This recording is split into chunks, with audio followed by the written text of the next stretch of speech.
All right, Ricky Flicks. It is time. The part of the podcast I think you've been looking forward to for quite some time. I'm actually going to let you have the reins on this one because this is your guy, Ethan Hunt. This is your franchise. I have my own rankings here, but I trust you with my life, just like Benji and then with Luther and Brandt and everyone else trusts Ethan Hunt with theirs. So, Ricky Flicks, you're going to lead this. Tell us what we have for the 7 films. We'll go from 7 to 1. Jesus, take the wheel. Okay, I appreciate those kind words, Doctor. I thank you. But I'll tell you what, because I'll tell you one thing here. The easiest pick or ranking in this top billing, it's not number 1. It's number 7. Because Mission Impossible 2 is the only bad movie in this franchise. It's bad. I couldn't get through it. I got through 26 minutes the other day, and I turned it off. Doctor, I was very disappointed. I knew it was bad, and I was like, give it another chance. There's no way. But John Woo, they made Ethan Hunt into this, I don't know, like this totally different guy. Like having sex with Bandy Newton in the first 20 minutes. Make him James Bond. Made him a little James Bondy, the long hair after Magnolia. I mentioned a little bit on the Fallout pod just how egregious of a mistake this was. And it was the official Tom Cruise is changing and he's going for the action movies. This was the movie for me. It was the one after Magnolia. Still had the long hair. The first scene on the cliff is cool, but that doesn't do any justice for the movie. This is easily number 7. Yeah, so the first 3 movies, I don't think Mission Impossible fully realized or had the vision of what the franchise was going to be. It's not until Ghost Protocol comes where they really find their stride, and then they carry that momentum into Dead Reckoning Part 1 that we just watched. I agree with you. I watched 6 of the Mission Impossible movies to prepare for this draft. I did not watch Mission Impossible 2 because I saw you shitting on it on a tweet. I'm like, I'm not even going to return to it. My time is valuable. I got a lot of stuff going on. I'm going to crush everything but Mission Impossible 2. That I also had it at 7. Okay. Now, this pains me because now I like all the rest of them, right? Honestly, me too. Like, this one really hurts me because I really don't want to put this here, but I'm going to do it. And I think you might agree with me. Mission Impossible, the first one, 96. Yes, I do agree with you. This movie's great. De Palma is a great director, okay? And this movie works, right? And again, like Dead Reckoning, the kind of comedic tools that they use is similar and also pay homage to this movie. But at the end of the day, like there are some good action sequences here.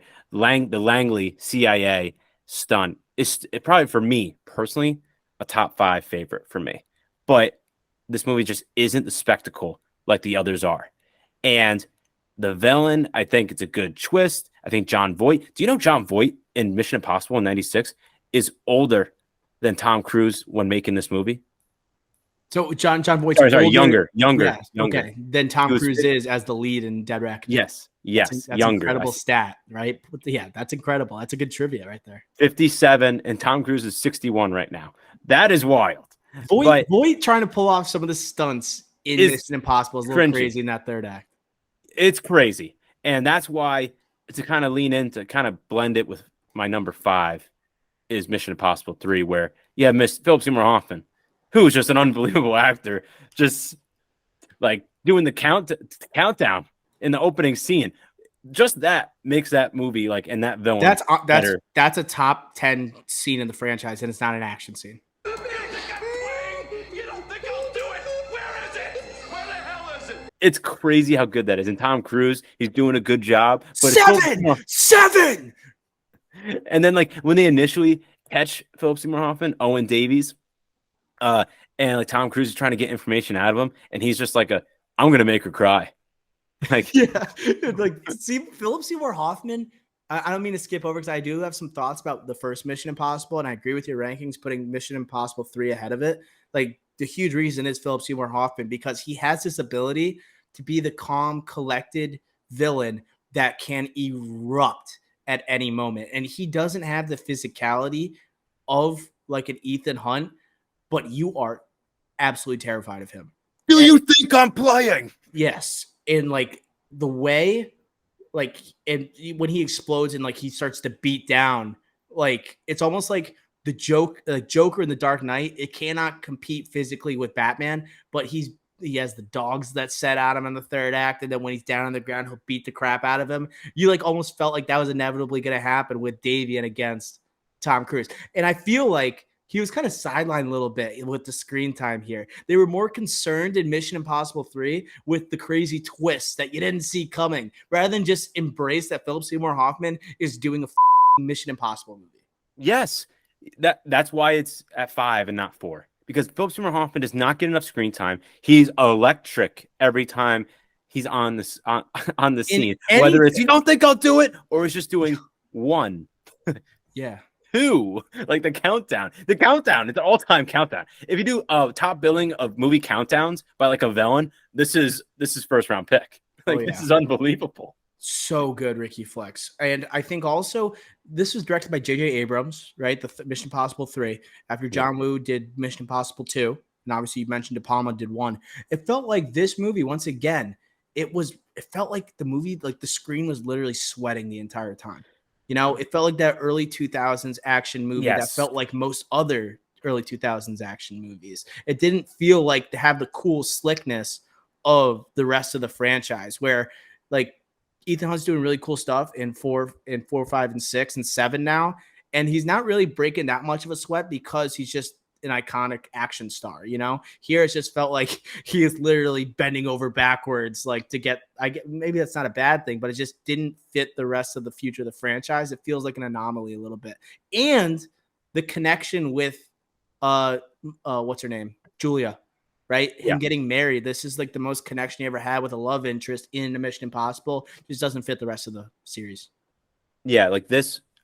The reason why you have to put 3 here because there are 3 truthers, and I know they're listening. Some of them are listening to this pod right now, and I'm sorry. It's all because of PSH, 3. though. But this second iteration of the franchise, starting with Ghost Protocol, it's just on a different level. It just is. Like this one has the look and feel of the early 2000s. 2004 movie. J.J. Abrams' first directorial debut, or first his directorial debut was this movie. Like he's not going to get it all right the first go around. He's just not.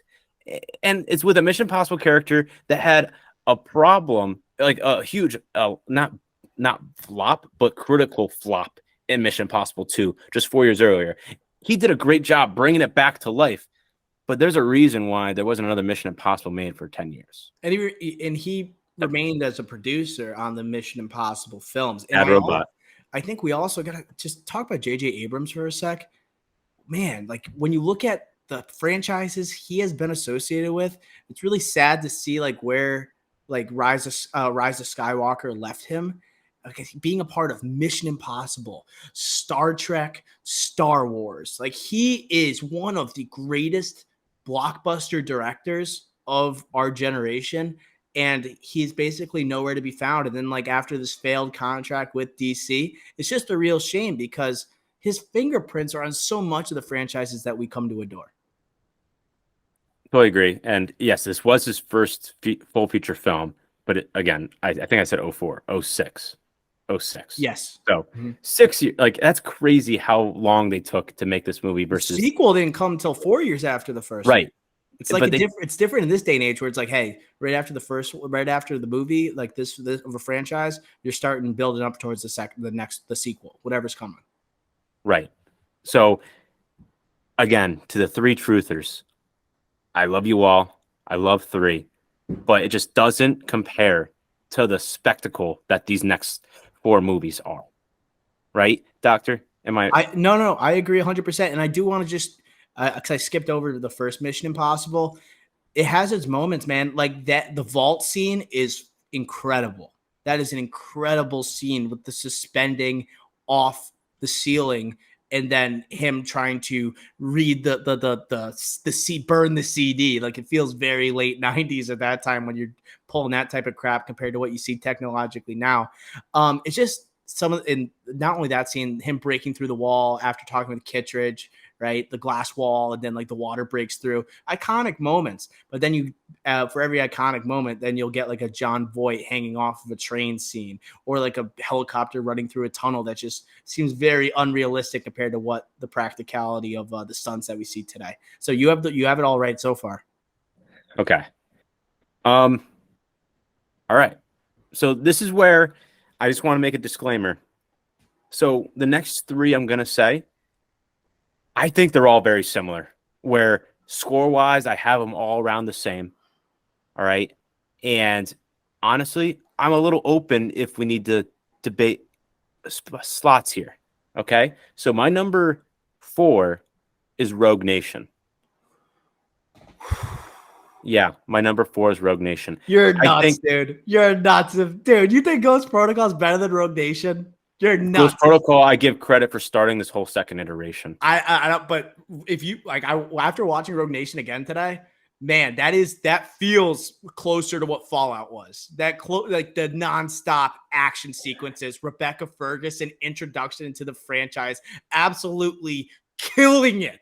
Absolutely killing it. Better villain in Rogue Nation. Who's the actor that plays the villain in Ghost Protocol? Who is it? He's the villain in John Wick. You can't tell me that. You got to give me a name. Like, you cannot tell me that Ghost Protocol is better than Rogue Nation, dude. I think Ghost Protocol, Brad Bird directing, right? So different. McQuarrie, his first directing was with Rogue Nation. I do think the comedy hits in Ghost Protocol, and I think the banter is really good. Simon Pegg, they're capitalizing on Simon Pegg becoming a star, quote unquote star, and Jeremy Renner introduction I think worked very well. That's where in Ghost Protocol they connect a new introduction to a character very well throughout the movie, and it's hinted at it throughout, and they teased it and they complete it by the end. Well done in that regard. I just have a bias towards Ghost Protocol because, again, it kind of just started this whole thing. And I think the comedy works. Rogue Nation, you are right. The plane stunt is unbelievable. The motorcycle chase is unbelievable. The water in the vault type of thing, I think is overrated. I love personally. that scene. It's a good scene. I think it's overrated. I like the Abu Dhabi on the wall on the actual building. I forget what it's called, the Coffee Hotel or something. The starts with the B. Oh, the Berkshire. That's my favorite. That's like my favorite stunt out of the two movies. Even though the outside the plane is the most like ridiculous and the motorcycle is the most like holy crap. That's Burj so Khalifa. fast paced. The Burj Khalifa. Thank you. But the Burj Khalifa is so good. It's a crazy scene. I'm open to putting Rogue Nation ahead of Ghost Protocol, but where do you have Dead Reckoning then? Second. Okay. We can't move off it yet. We can't move off this yet because I just do want to talk about the stunts versus Ghost Protocol versus Rogue Nation, because Rogue Nation, it is banger after banger from the get go. Like he's hanging off a plane in Rogue Nation, but then he is kidnapped, and then he has Elsa in this scene where they fight back to back and obviously she saves him, and then something happens right after that that's skipping my mind, but it set the precedent where it's like we don't take breaks here. We are going like John Wick style, scene after scene, just hitting you over the head with this action sequences that are blowing your mind. Yes, the Burj Khalifa scene happens in Ghost Protocol, arguably the best stunt that this franchise has done, right? It's probably top 3, I guess, but it doesn't have the same like nonstop pace that then follows with Fallout and then Dead Reckoning. I think it's you're right. It starts with Ghost Protocol, but I think it just absolutely goes. It carries that momentum fully and embraces what it is in Rogue Nation. That's what I'm saying. I would agree with you. And again, McQuarrie taking on the helm of that movie is the big reason for it. Totally agree. I do have qualms with the ending to Rogue Nation, right? Okay. Because you have the drive, right? With all the accounts and the numbers. You're telling me Tom Cruise in less than 15 minutes memorized like how many accounts of $2.4 billion each with like $50 million or less? Like I am the drive. Like that was that like part was dumb. That part was crazy to me. Versus like a Ghost Protocol where it's like boom, boom, boom, boom. Let's get this done. Oh. And I get the villain. I get the villain. I get it. That's why I'm okay if we switch them. But honestly, you just kind of like I had Dead Reckoning at 2. I'm kind of crazy. I might want to put it at 4 now. Ricky, or 3, sorry. No, shut up. You I cannot kinda do do. that after the experience we just You had. kind of persuaded me on Rogue Nation a little bit. But Rogue Nation also, like I forgot the one scene at the beginning where it goes back to back to back. It's the opera scene. The opera scene is amazing in Rogue That's Nation. another great scene. Right? Where Simon Pegg goes, and then it's like Cruz who sets it up. You got Elsa, mysterious yellow suit. You got the guy with like the flute that is the gun. Then Cruz in an impossible situation with the Chancellor sitting there. It's like, who do I shoot, Elsa or the other thug? I'm gonna shoot the Chancellor so he's not in range to get shot. That was scene. one of the best decisions, like by Ethan Hunt in a like do or die moment. That was incredible. You're just spilling out facts, and I'm agreeing with you. Again, I'm biased towards Ghost Protocol because it's the starter of this reiteration of this fantastic franchise, and I like the ending much better. Yes, you are right. The villain is not as good. And you are right.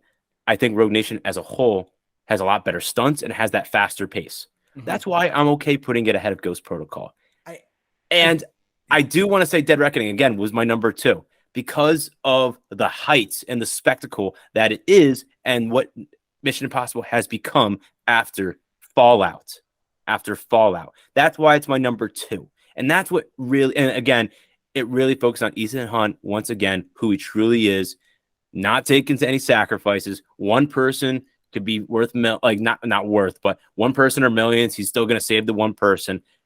Attachment to his team. That's what Dead Reckoning also showed. And against a big foe, yes, there are villain issues, but I think Gabriel was great. And I think the AI is a great villain on power. I have my flaws with it, but overall great. That's why I have Dead Reckoning at 2. So I'm okay if we do Rogue Nation at 3, Ghost Protocol at 4. But again, if we go by favorite, I think I'd still, just because I have an attachment to Ghost Protocol, that's why I had it ahead of Rogue Nation. I will say, like Solomon Lang, I think is a good villain, not great. You know, they brought him back for Fallout, but I actually think Gabriel and the Entity are a better villain than Solomon Lang. Personally, I don't know if it's recency bias, but I think Solomon Lang, first off, it's like I never bought him as like a former Ethan Hunt or a former agent himself. Like he seems like all brain, no brawn, and so it's like what. He's like Skyfall, Javier Bardem. That's the comp that you should be doing. Right. Yes, but he just seems like too much of a nerd for me. Like I don't think he actually could go in the field as much as like we somewhat believe he is. He took down Rebecca Ferguson in Fallout. And I think, again, another problem with Rogue Nation, again, like, yes, maybe a better villain when you look at it now, because since we saw Fallout, because I think Rogue Nation really was kind of a part 1 to Fallout being a part 2 with Solomon Lane. Yeah. Right? So that's why, like, I don't look at the villain being good enough to bring back. Like decipher between Ghost Protocol, because if you just look at Rogue Nation before Fallout happened, like before Fallout, it's like, okay, like, yes, he was a really good and smart villain. And yeah, it's kind of like that Javier Bardem Skyfall. But like at the same time, like that ending was kind of just like, kind of fell on its face. It had so much tension. Benji has a bomb on him. Rebecca Ferguson has the gun on him. It's at this outdoor restaurant. But then all of a sudden, it's just, it just falls. It falls just on its face. And then all of a sudden, Solomon Lang's in a box. You know, exactly. So for me, someone that powerful kind of falls flat versus like Mission Ghost Protocol did not whatsoever. It just, it just didn't have the all powerful villain that had destiny, like could predict the future, like a Solomon Lane or an AI. But I will say in Ghost Protocol, when he just like drives the car and just smashes it onto the ground face first, I'm like, oh my God, this guy should be dead. Yeah. that was crazy. But again, like that was that's what Starts it Mission off. Impossible became. That's what it became. But And, that's like, more yes, that's more John Wick than Mission Impossible, where he's like falling to that yes, extent and okay, then crashing and like to me, okay, because you're like right. he'll pull I off the agree with stunt, that. but he won't like wipe out as hard as he did at the end of that movie. But it's the first one that really like kickstarts this new wave. It was so. like what's the Sharknado like saying? Like they like felt like crap. I What's don't that know. saying? I never saw Sharknado. Me neither, but there's like a saying where like crap when it got kind of out of hand, like Fast Five when they're doing they're carrying the safe through Brazil. That's like the moment where it kind of got off the rails for Fast and Furious. Oh, The really? jumping, like there's a saying for this. Someone like help me out on the comments here. Never But saw that. I never saw that coming. yeah, Sharks. I never saw that coming. it kind of got out of like it's kind of out of this world now. This franchise like is no longer like realistic. You know? I thought, yeah, that's. I'm looking up lines here. Iconic lines include "I'm not a stripper." It's not. Looks God. like it's that time of the month. Jump out the boat. God, what's the? I don't know. I don't know what the saying is. But there's this really snarky one that says "sharks." I never saw that coming. I don't know if that's what you mean. No. Screw it. I don't know what it is. I don't know how to Google it either. There's a saying. I'll figure it out by next. Someone out there in Montana knows exactly what you're saying. But it just when the franchise got like crazy. I guess it's just this Ghost Protocol. You have the Abu Dhabi hotel scene. You have the falling out of the car. It gets crazy. We're Like, not in Kansas anymore. Is that we're not in Kansas anymore? Type of thing. Like it's not that. Ugh, can't. But whatever. Wizard of Oz. Okay, so can we agree though? Dead Reckoning 2, Rogue Nation at 3, Ghost Protocol 4. Oh yeah, I'm totally on board. Okay, and then obviously Fallout's number 1. It hasn't passed Fallout. Like Dead Reckoning was great in my eyes. It is not passing Fallout. Fallout, and that's not even recency bias. Movie came out 5 years ago, but it's the nonstop action sequences, but like you're constantly in awe of what you're watching. Yeah, well, you know our thoughts if you've listened to us because we just did a throwback review of it. It's arguably a top 2, not really arguably, it's a top 2 action film in the last decade. So it's not being surpassed yet. And without like Mission Impossible Fallout was like as a whole, it was one concise, coherent movie. It didn't become too big for its britches, but still felt massive. And then like Mission Impossible Dead Reckoning felt like we're trying to do a lot right now. A lot of it's hitting, but we also can't develop as much as we want to all of these different characters, both returning and new coming characters. It was amazing. It's a perfect balance of action, spectacle, and story. It was amazing. And just again, to go back to Ghost Protocol, we're confirmed, we're locked in. But the Kremlin scene, unreal. The Kremlin scene was unreal. And the intro with the intro in the prison with Bogdan was sick. Yeah, and then they're doing like the classic, like open this door with all the guards. Ethan Hunt being a little bit, like one of the most like asshole Ethan Hunt moments when he's telling Benji. It reminded me of Night and Day a little bit, like with Cameron Diaz. Like you're opening this door, Benji, and I'm like, we're not talking. You're just doing it. We're talking through the video, and I'll wait for you to open this door. Like I love that Ethan Hunt. I thought it was going to be an Ethan Hunt that was more carryover from like Mission Impossible 3 than like the ones we see now. You know, that's what it kind of gave me vibes of. Mission makes sense. But yeah, that Kremlin scene is so good. That because like you did not see that going wrong. Yeah. I remember, I still remember to this day. they freaking blew up the Russian government. That was crazy. Wild. And like the first scene with Jeremy Renner's great. Like he draws the person on his hand. Then he goes like, who is this 50-year-old male European? And then they get in the water. Like unbelievable. I still remember walking into the theater. Like I convinced my friends. We were just loitering around outside like the Commons area, like the strip mall where there's a movie theater in our town. And I was just saying, like, guys, like we're just sitting here. Like we could go see Mission Impossible at 9:00. And everyone's like, and there's like girls with us. They're like, I don't know. I'm like, guys, Tom Cruise in it. And they go like, oh, Tom Cruise, like whatever. He's old and whatever. I'm like, guys, it's Mission Impossible. And I finally convinced them to see it. There's a packed theater, and we had to sit front row. And I'll never it was an amazing like thrill ride because I was so happy like at the spectacle that we saw. And even though I loved Mission Impossible 3 at the time, this is the best Mission Impossible movie to date. I Yeah. knew it then.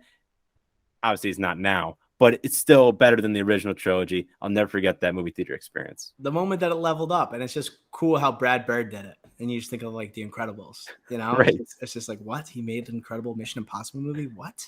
All right, why don't you read through our rankings one more time, and then we'll call it quits for today. All right. Number 7, Mission Impossible 2, Never a Doubt. Number 6, Mission Impossible 1, 1996. Number 5, Mission Impossible 3, Sorry to You Truthers. Number 4, Mission Impossible Ghost Protocol. Number 3, Mission Impossible Rogue Nation. Number 2, Mission Impossible Dead Reckoning Part 1. No recency bias, we think.